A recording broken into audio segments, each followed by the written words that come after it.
So the book of Nehemiah is pretty pivotal in much of the Old Testament. There's so much. I mean, Nehemiah and Ezra are really companion books, but there are also other contemporaries who prophesied during this time. Daniel and Jeremiah were contemporaries. In fact, when Jeremiah prophesied that the Babylonian captivity would be 70 years, Daniel mentions that in the book of Daniel. But we also have Esther, who was queen during the time that Nehemiah was cupbearer for the king of Persia. So there's a lot of overlap in these books. Haggai and Zechariah also prophesied similar during these times. But sometimes when we talk about the captivity or the carrying away of Israel or the carrying away of Judah, there's often confusion. Hey, Donna, welcome. There's often confusion because it's not one carrying away. There's literally two carrying aways. Isaiah lived about 100 years before Jeremiah, and he prophesied during the first carrying away. And I want to look at some of that to kind of separate Israel's carrying away, which happens first, and then there was an attempt to take Judah that failed, and then later on Judah's carrying away, which we'll read about Nehemiah and going back and rebuilding the wall. But why don't we open up? Let's start in 2 Kings 17. I think to get some context, I think this is important. 2 Kings, and in 17:1, in the 20th year of Ahaz, king of Judah, began Hoshea, the son of Elah, to reign in Samaria over Israel 9 years. So at this point, Israel and Judah are two separate nations. The king of Judah rules in Jerusalem. The king of Israel rules in Samaria. And this king, Hoshea, he did that which was evil in the sight of the Lord, but not as the kings of Israel that were before him. He was worse. Verse 3, against him came up Shalmaneser, king of Assyria, not Syria, and Hoshea became his servant and gave him presents, and the king of Assyria found conspiracy in Hoshea, and he had sent messages to the king of Egypt and brought no presents to the king of Assyria, as he had done year by year. Therefore the king of Assyria shut him up and bound him in prison. Then the king of Assyria came up throughout all the land and went up to Samaria and besieged it 3 years. So it took 3 years to basically keep this city shut in until they could take it. And in the 9th year of Hoshea, king of Assyria, took Samaria and carried Israel away into Assyria and placed them in Hala and harbor by the river of Gozan and in the city of the Medes. So he took the people of Israel, moved them over to Babylon area, Assyria, that same general area. And then he did something else, which is important for us to know. I don't know if you've ever asked yourself why the Jews hated the Samaritans so much and why they wouldn't have anything to do with them. It's basically explained here in 2 Kings 17, if you look at verse 24. So if we go down to 2 Kings 17:24, we read, and the king of Assyria brought men from Babylon and from Kutah and from Avar and from Hamath and from Sepharvaim and placed them in the cities of Samaria instead of the children of Israel. And they possessed Samaria and dwelt in the cities thereof. So he takes pagans and he puts them into these cities that Israel had been occupying. And so it was at the beginning of their dwelling that they feared not the Lord. Therefore the Lord sent lions among them and slew some of them. Wherefore they spake to the king of Assyria, saying, the nation which thou hast removed and placed in the cities of Samaria know not the manner of the God of the land. See, they believed that the gods were local, so that they had to learn about the local gods to worship them. That's how the pagans believed. When Naaman, the captain of the host of Syria, was healed of leprosy, when he left, he said, can I take a box of dirt with me? Because he wanted to be able to have that to be able to worship the God of Israel. And they believed the gods were tied to the local land. So they said, we don't know the manner of the God of the land. Therefore he has sent lions among us, and behold, they slay them, because they know not the manner of the God of the land. And the king of Assyria commanded, saying, carry thither one of the priests whom he brought from thence, and let them go and dwell there. and let them teach them the manner of the God of the land. Then one of the priests whom they had carried away from Samaria came and dwelt in Bethel and taught them how they should fear the Lord. Howbeit every nation made gods of their own and put them in the houses of the high places which the Samaritans had made, every nation in their city wherein they dwelt. So they're still worshiping pagan gods, but they've asked to have a priest, an Israelite priest, teach them about Jehovah, about the Lord. Verse 32 said, so they feared the Lord and made unto themselves of the lowest of them priests of the high places, which sacrificed for them in the houses of the high places. Verse 33, they feared the Lord and served their own gods. So just because they feared the Lord, they didn't serve the Lord. They were not, they basically were pagans with a Jewish veneer. They had they learned the basic, some basic things about how the Jews practiced their religion, and they would do some basic stuff, but they never were Jews. They weren't related to Abraham. They weren't of the children of Abraham. They didn't come from the tribes of Israel. And so Israel never had anything to do with them, never considered them to be a part of anything that when Israel came back, they would not allow Samaritans to join in. So we have this captivity that we read about, and then in chapter 18, let's take a quick look in 2 Kings 18. We see that the king of Assyria tries to take Jerusalem. In verse 17, the king of Assyria sent Tartan and Rabsaris and Rabsakeh from Lachish to King Hezekiah with a great host against Jerusalem. And they went up and came to Jerusalem, and when they were come up, and they came and stood by the conduit of the upper pool, which is in the highway of the fuller's field. And they called the king. So they show up with this great host. And Hezekiah, the king, was doing that which was right in the sight of God. And God had told him, don't worry, I'll deliver you. He didn't tell him right away. I mean, Hezekiah came before him. He prayed. They repented. They sat with sackcloth and ashes.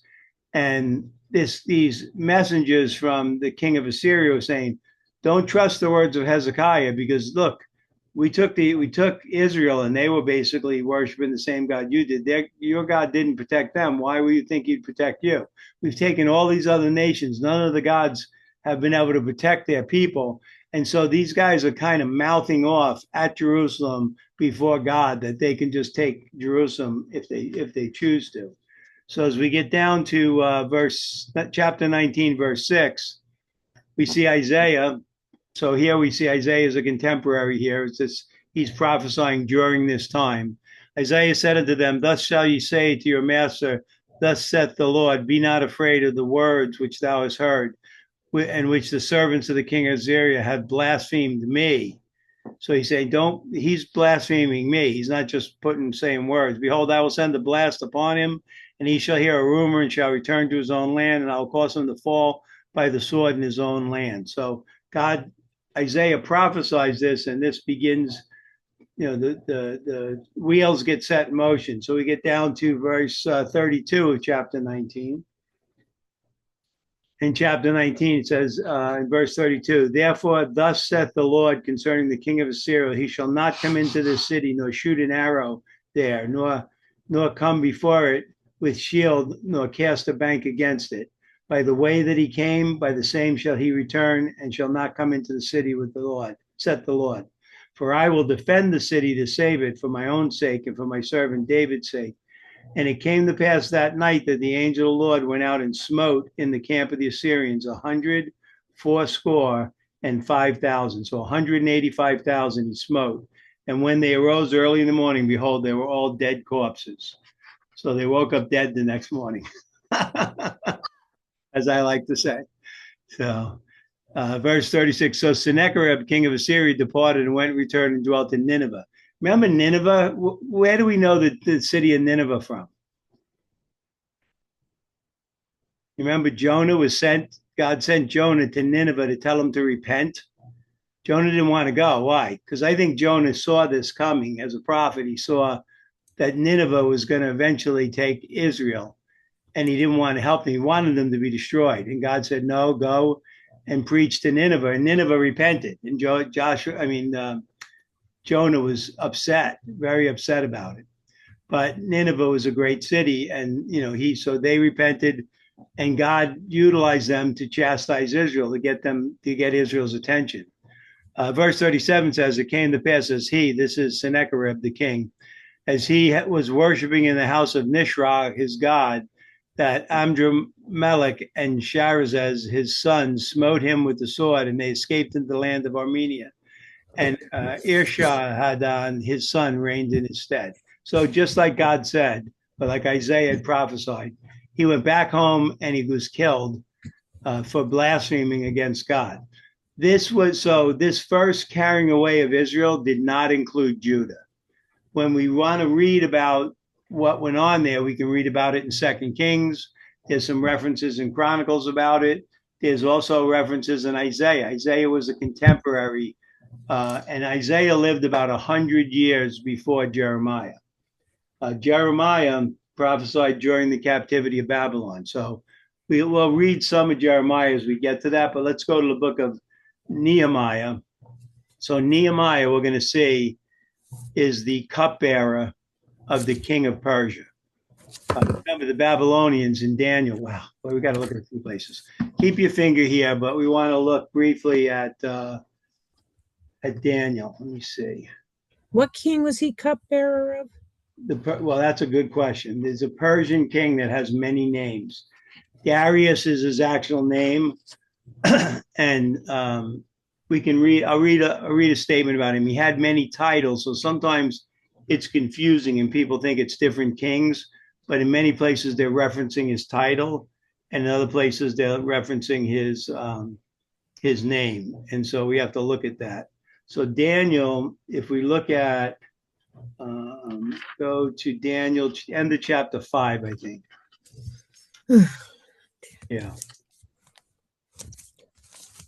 So they called Daniel Belteshazzar, and Daniel was famous in the land for interpreting dreams. God would give him understanding of the king's dreams. So the king that arose didn't really know Daniel, but his father did, and his father had promoted him into a high position. He was over the wise men of Babylon. This other king began to abuse the sacred cups from the temple and drink wine and praise his own gods with them. And so they saw a hand come out of thin air and write on the wall a saying that nobody could understand. And eventually someone said, "Hey, we should call Daniel. He'll be able to tell you what it means." So he does. He basically tells them, verse 26 of Daniel 5, "This is the interpretation of the thing. Mene, God hath numbered thy kingdom and finished it. Tekel, thou art weighed in the balances and are found wanting. Perez, the kingdom is divided and given to the Medes and the Persians." So it was the Babylonians that carried carried Judah away from the Bible lands, away from Jerusalem, and settled them in Babylonia. And then you'll see that the Babylonians get overthrown by the Medes and the Persians. In but we'll keep reading. Verse 29, "Then commanded Belshazzar," that was the king, "that they clothed Daniel with scarlet, put a chain of gold about his neck, and made a proclamation concerning him that he should be the third ruler in the kingdom. And in that night were Belshazzar, the king of Chaldeans, slain, and Darius the Median took the kingdom, being about 62 years. So Darius is 62, and he is the king of the Persians, the Medes and the Persians. And he has a reputation for religious freedom. And he is the one that allows Israel to go back. And Ezra goes back about 13 years before Nehemiah, and Ezra begins to rebuild the temple. And Nehemiah, we'll read, is the book about rebuilding the wall. So let's go back to the book of Nehemiah. So these books overlap. There's a lot of understanding. And so reading one of them helps put like foundational bricks in place of our understanding of all of them. As we begin to read one, more and more of this comes into, and you go, "Oh, this is what Daniel was talking about. Oh, this is what Jeremiah prophesied of. Oh, Esther was the queen sitting here at the time." And you'll see she's referenced, but not by name. All right, so chapter 1, verse 1, the book of Nehemiah. "The words of Nehemiah, the son of Halakai, and it came to pass in the month of Chislev, in the 12th year, as I was in Shushan, the palace. Shushan is where Esther was also in the palace. Her Mordecai served. Mordecai was serving there. Esther was his niece, and she ends up being picked to be queen and becomes the queen of Darius, the king of the Medes and the Persians. Verse 2. So he's working in the palace. It doesn't tell us yet what his job is. That'll come up, but he's working in the palace. Verse 2. And Hanai, one of my brethren, came, he and certain men of Judah, and I asked them concerning the Jews that had escaped, which were left in the captivity, and concerning Jerusalem. So the word Jew is an interesting word. It's a fairly modern word.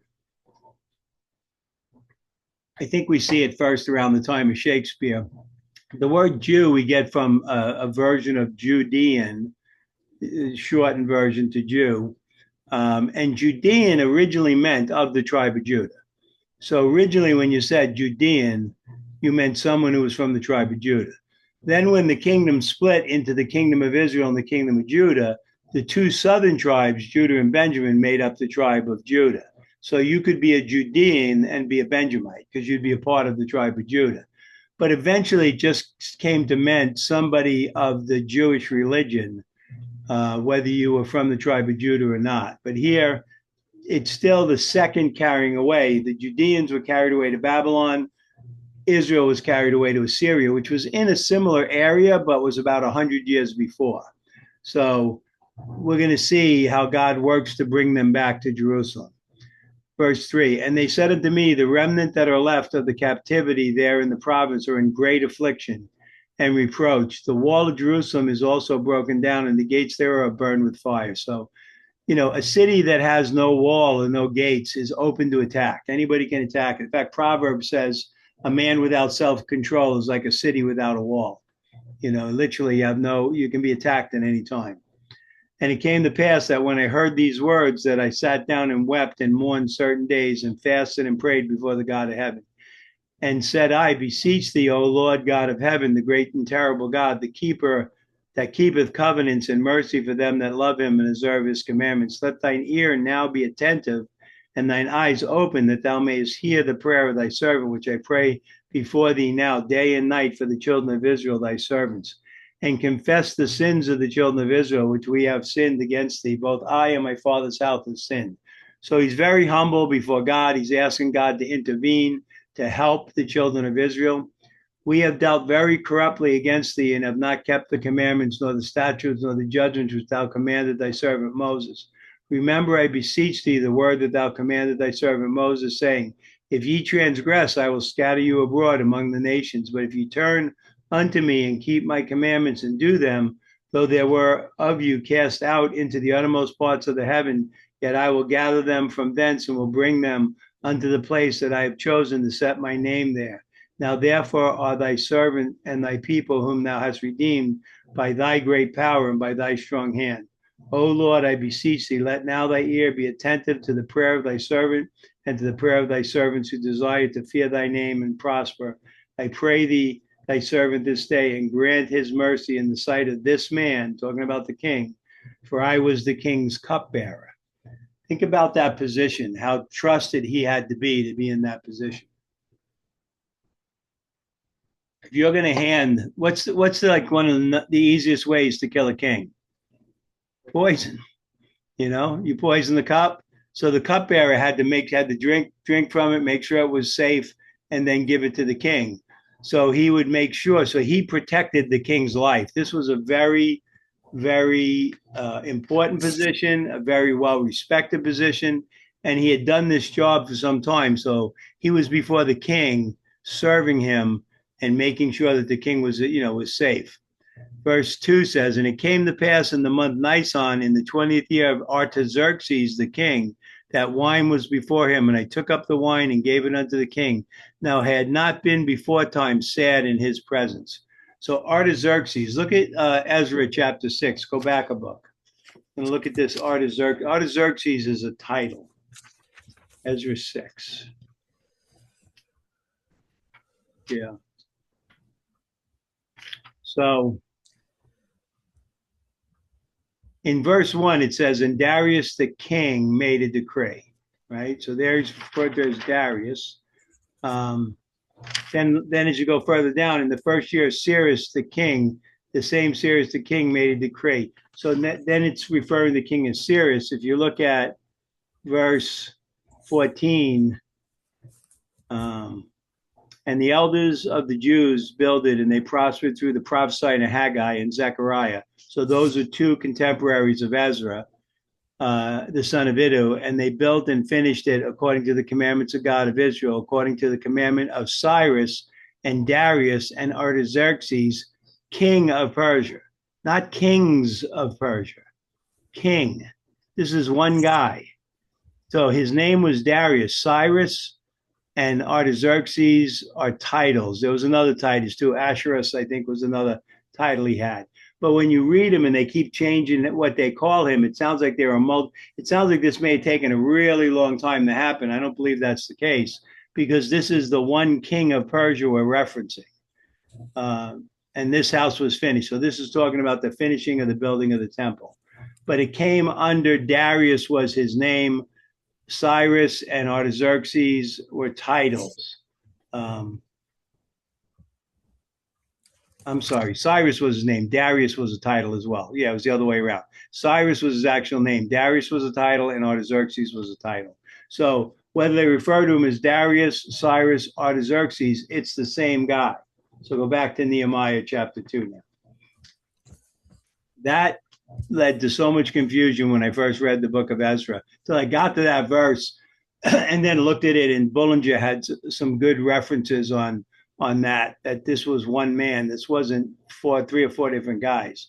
So here when it says in verse 2, and it came to pass in the month of Nisan, in the 20th year of Artaxerxes, that is Cyrus. You know, they talk about Cyrus the Great and how the Jews will often reference him because he was the one who said, yeah, you can go back to your land and rebuild the temple, and I'll fund it. I'll basically pay for the rebuilding of the temple. And then here we're going to see Nehemiah ask him if he can go back and rebuild the wall. So it says, and it said, I had not before time been sad in his presence. There was a law that you were not allowed to be sad in the presence of the king. And it was basically a death sentence if you went in there and you were all bummed out. You know why? The king has enough on his mind. He doesn't need to hear your crap. You know what I mean? It's like, hey, you're here to serve me. Don't be putting your nonsense on me. I got enough to deal with. So verse 2, and while the king said unto me, why is thy countenance sad, seeing thou art not sick? This is nothing else but sorrow of heart. Then I was sore afraid. Yeah, because you could die for being sad in front of the king. And said unto the king, let the king live forever. Why should not my countenance be sad when the city of the place of my father's sepulchre lie waste, and the gates thereof consumed with fire? Then the king said unto him, for what dost thou make request? So I prayed to the God of heaven. So he's saying, what are you asking for? You know, the king must have trusted this guy, because, I mean, to have him as his cupbearer for a long period of time, he was right there through everything that was going on. He would be one of the closest servants of the king. And so the king said, well, what are you asking for? So he prays about it, and he says, and I said unto the king, if it please the king, and if thy servant had found favor in thy sight, that thou wouldst send me unto Judah, unto the city of my father's sepulchre, that I may build it. And the king said unto me, the queen also sitting by him. That's Esther. Esther is also a Jew. Esther is also from this area. And there he is. The king's here. The queen Esther's next to him. The cupbearer is Nehemiah. And, you know, the king, I'm sure the king loved his queen. And so it's like, okay. So the queen sitting by him, for how long shall thy journey be? And when will thou return? Hey, you got duties here, brother. You got a lot of stuff going on. I need you here. How long are you going to be gone for? So he's already talking about him leaving as if it's a done deal. But how long are you going to be gone for, and when are you coming back? Because I need you by my side. So it pleased the king to send me, and I set him a time. So this wasn't a fly-by-night operation. Nehemiah had prayed about it. He thought about it. He had an idea what it would take to do it. So he sets up a timeline. I'm going to go and do this. I'm going to do that. And I'm going to do that. It's going to take me this amount of time, and then I'll return. Verse 7, moreover, I said unto the king, if it please the king, let letters be given to me to the governors beyond the river, that they may convey me over till I come unto Judah. And a letter unto Asaph, the keeper of the king's forest, that he may give me timber to make beams for the gates of the palace, which were appertain to the house, for the wall of the city, and for the house that I shall enter into. And the king granted me according to the good hand of my God upon me. So God worked mightily in this king Cyrus the Great, to send Israel back, let them go back if they chose to. They would no longer be bound to stay in Babylon, to let them go back and rebuild the temple. That had been going on for 13 years when Nehemiah showed up. Nehemiah is going back to build the wall and to rehang the gates. Verse 9, then I came to the governor beyond the river and gave them the king's letter. Now the king had sent captains of the army and horsemen with me. So he's not going by himself. He has a royal escort as he's coming into the land. When Sanballat, the Horonite, and Tobiah the servant, the Ammonite, heard of it, it grieved them exceedingly, and that there was come a man to seek the welfare of the children of Israel. So these were very evil men who were doing what they could to harm and to oppress the children of Israel in the land. And here comes the king's representative with the king's authority to rebuild the wall and to rehang the gate. And these guys aren't happy at all. So I came to Jerusalem and was there 3 days. And I arose in the night, I and some few men with me. Neither told I any man what God had put in my heart to do at Jerusalem. Neither was there any beast with me, save the beast that I rode upon. And I went out by night by the gate of the valley, even before the dragon well, and to the dung port, and viewed the walls of Jerusalem, which were broken down, and the gates thereof were consumed with fire. And I went on the gate of the fountain into the king's pool, and there was no place for the beast that was under me to pass. Then went I up in the night by the brook, and viewed the wall, and turned back, and entered into the gate of the valley, and so returned.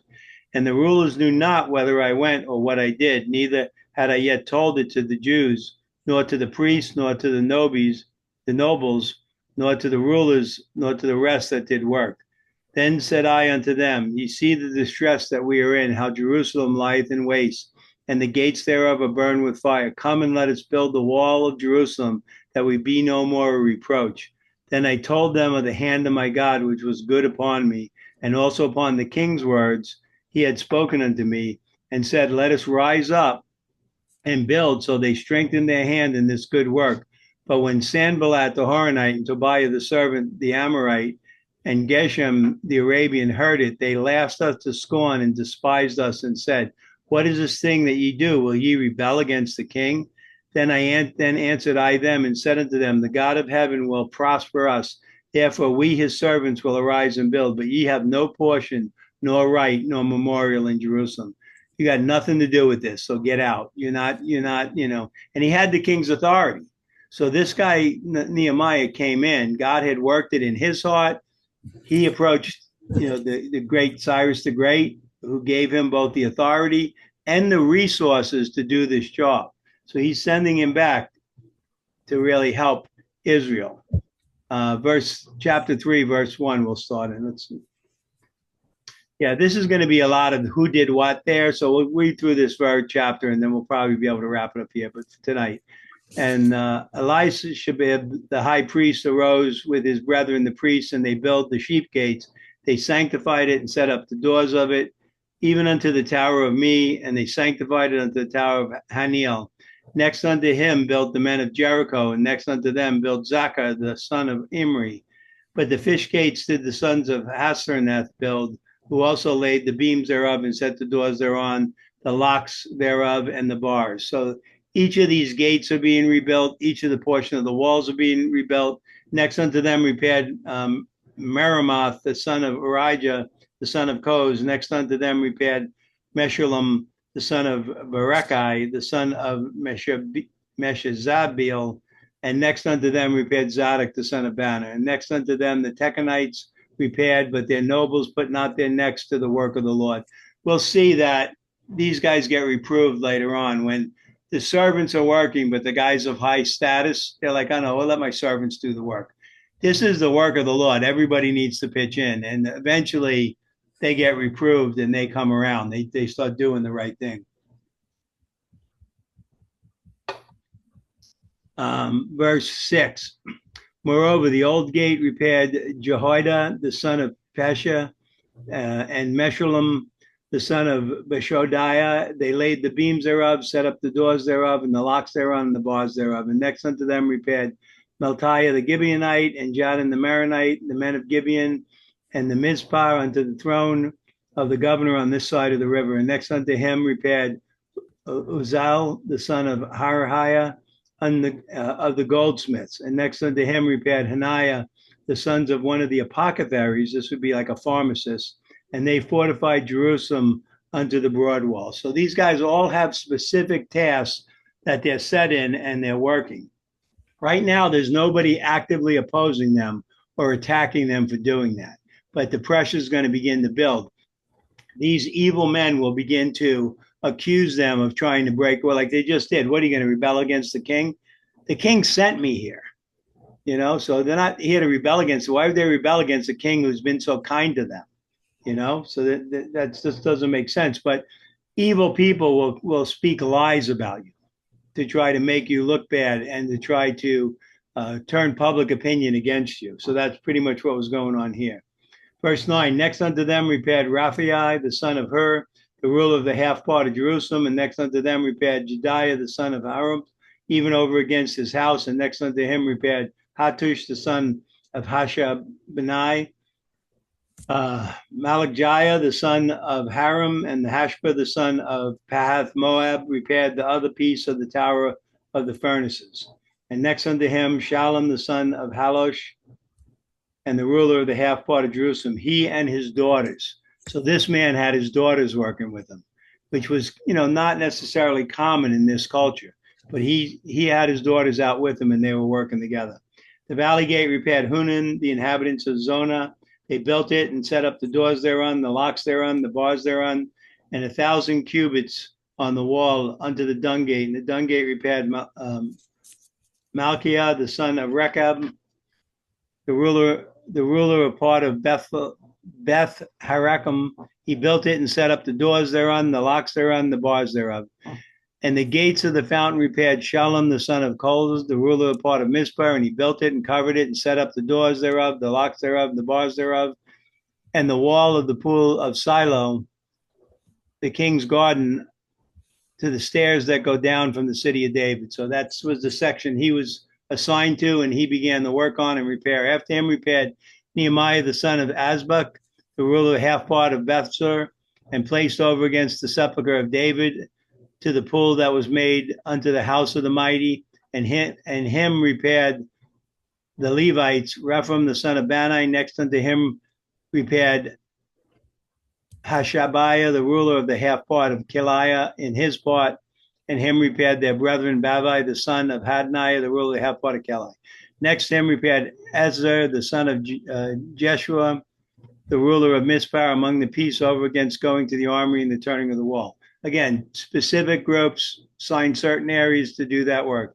After him, Barak, the son of Zabul, earnestly repaired the other piece from the turning of the wall unto the door of the house of Eliashib, the high priest. And he repaired Meremoth, the son of Urijah, the son of Koaz, another piece, and from the door of the house of Eliashib, even unto the end of the house of Eliashib.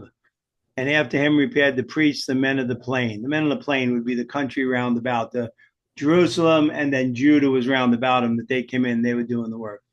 After him, Benjamin and Hashub over against their house, and him repaired Azariah, the son of Messiah, the son of Anaiah, by his house, and him repaired Benoi, the son of Hadad, another piece in the house of Azariah, and the turning of the wall, even unto the corner. The turning of the wall would be where the corner was, where the wall would turn, and be basically the corner of the wall. Verse 26, moreover, the Nethinims dwelt in Ophel unto the place over against the water gate towards the east of the lowering and that lieth out. And then the Tekenites repaired another piece over against the great tower that lieth out, even unto the wall of Ophel. these Nethinims were like ministers in the temple. They did work in the temple. It doesn't really give us a great definition of who they are, other than they seem to work with or under the Levites. Some people think they might have been people who came into Israel, that Israel took captive when they came into the land, that this might be that group. I'm not really sure if that's the case or not. Verse 28, from above the horse gate repaired the priest, everyone over against his house, and them repaired Zadok the son of Immer over against his house, and him repaired unto Shemaiah the son of Shekiah, the keeper of the east gate, and him repaired Ananiah the son of Shelmiah, and Hanun the sixth of the son of Zalaph, another piece, and after him repaired Meshullam the son of Berechiah over against his chamber, and him repaired Malachi the goldsmith's son unto the place of the Nethinims, that's again the same group, and of the merchants over against the gate of Mifgad, to the going up of the corner, up to where it led to where the turning of the corner. And between the going up of the corner and the sheep gate repaired the goldsmiths and the merchants. So these groups got busy and they got focused on very specific. Anytime you have a great work to do, somebody once said, how do you eat an elephant? One bite at a time. If you have to do a big job, pick something and get started. Just, especially if you're overseeing a large work, there needs to be somebody like Nehemiah that can say, okay, who's going to handle this? Okay, you guys take that. Okay, you guys are going to do this. You guys, and then you go and you check, hey, do you need anything? Is everything going okay? Well, you need wood?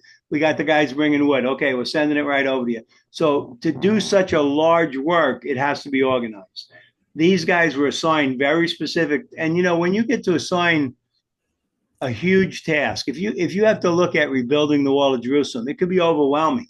But if you're just assigned to a piece of that wall, near your house especially, like many of these men worked, and the man with his daughters worked in areas that were close to by where they were living, and it was like, okay, this is the piece that I'm going to rebuild. And it became part of who they were, their work. Hey, we're assigned to this. Let's do the best job. We'll begin to see how the pressure starts to build from the unbelievers outside. But at this point, we see God working in this situation through Cyrus the Great, to the fact that his queen was Esther, right? She wouldn't be queen if the original queen, Vashti, didn't refuse to come out to the king when the king called. And the king said, fine, you'll never come out to me again. And I divorced you, and he sent her away.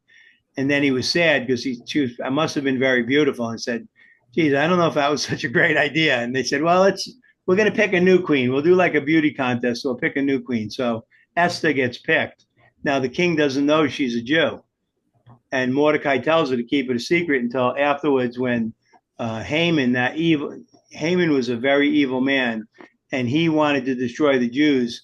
And Esther was brought into the palace to be queen so that she could offset and push back against Haman. And Haman eventually gets hung on the gallows he builds for Mordecai. He builds a gallows to hang Mordecai. They hang him on it instead. And then his whole family is wiped out, and his house is made a dunghill, which is not a good thing for a house to be made. So we see all these books. And this is the reason I like to read Nehemiah and Ezra, because it ties together so much of the Old Testament. We'll spend some time in Jeremiah and see some of the prophecy. We might read Haggai, and where he says, hey, is it not time to build my house? Is it time to build your houses? You guys are building your houses. They're all nice and finished and decorated. My house is in ruins. So don't tell me it's not time to build my house. We see Haggai prophesying during the times of Ezra. So as we read this, it should pull a lot of the Old Testament together and help us really lay a foundation of what we understand and what we know, and how God worked with Israel in very difficult times. So that's the first 3 chapters. We're probably going to stop here. Any questions or comments? He had quite a crew. He really did. I mean, when you think about it, so Jeremiah prophesied that the captivity of Babylon would be 70 years. In fact, when he prophesied it, there was a guy Jeremiah was in the Jerusalem area, there was a guy claiming to be a prophet in Babylon saying, "Oh, don't listen to Jeremiah. The Lord's going to deliver us. The Lord's going to deliver us." And God sent word and said, "That guy who spoke on my behalf, I did not send him. And by the way, he will not have a son to sit, to sit in the congregation of Israel." In other words, his house is going to be wiped out, and he did. He died, and he had nobody left. His basically his family was wiped out because he was teaching them to rebel against the word of the Lord. The So word of is the Lord was is what? is, is Nehemiah a prophet or just a guy? So it doesn't call him a prophet. That's a good question. So he was definitely a very spiritual man, but God, he was serving a secular king in a very high position. So he's really in government, and we do want good, honest believers in government, right? Because if we just let the pagans handle government, we get a very relates what one of the I think it was Aristotle or one of them said the price of indifference in politics is to be ruled by evil men. We don't want to be ruled by evil men. This guy was at the right hand of the king, serving him his wine, very trusted, and God utilized him and Esther sitting next to the king. Yeah, I think it's a great idea. Let's send Nehemiah back to build the city of my fathers. And so Nehemiah gets the green light. Ezra was already there for 13 years. The king had already been funding the project to rebuild the temple. And Ezra was there for 13 years when Nehemiah came on. So Nehemiah was like a high political assigned, like almost like a governor, but not specifically for like a region. He was coming in as like the king's emissary to get a job done. He was assigned to like an ambassador with a very specific purpose to rebuild the city. So, but there were prophets around him. There was prophets that worked with him. God definitely gave word of prophecy to these prophets who prophesied, and we'll see how those words helped Nehemiah stand up against these evil men, Tobiah and Sanballat and the Arabian guy. He stands up against them, and the wall gets built. At one point, you're going to see that they're building. Half the crew is building, and half the crew is standing there with spears and swords, protecting the builders, and then switching so that they can. Okay, you build now. I'll stand guard, because that's what they needed to do to keep the enemy from attacking them. They needed to be wise. They needed to be aware, and they needed to show that they were not going to put up with that they were not going to allow you to interfere with this work of God. We'll read that. That's a great record while we go through that. So we stop the recording.